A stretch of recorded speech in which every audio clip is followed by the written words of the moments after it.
मेरा हल्का 126 पीपी है और 109 मखदूम साहब यार इंशाल्लाह मखदूम साहब को और हम मुस्लिम लीग नून को वोट दे के 109 ਦੇ ਸ਼ੇਖ ਯਕੂਬ ਸਾਹਿਬ ਮੁਸਲਿਮ ਲੀਗ ਨੂਨ ਦੇ ਨੇ ਤੇ ਅਸਾਂ ਉਹਨਾਂ ਨੂੰ ਵੋਟ ਦੇ ਕੇ ਭਾਰੀ ਉਮੀਦ ਨਾਲ ਜਿਤਾਣਾ ਹੈ। ਅਸੀਂ जियाले हैं जियो भुट्टो। वो एक कैंडिडेट है वही पूरी कर सकता है, उसका नाम शेख यकूब है और मोहतरमा रायदा यकूब है। शेख यकूब साहब को वोट दे रहे हैं नून लीग को।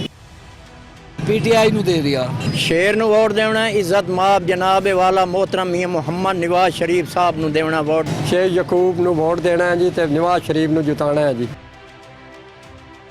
इंशाल्लाह बाबा अहमद लुधियानवी वोट उसी का है। शेर ਨੂੰ ਵੋਟ ਦੇਣਾ शेख वकास अकरम की सपोर्ट कर रहे हैं, आज़ाद उम्मीदवार है।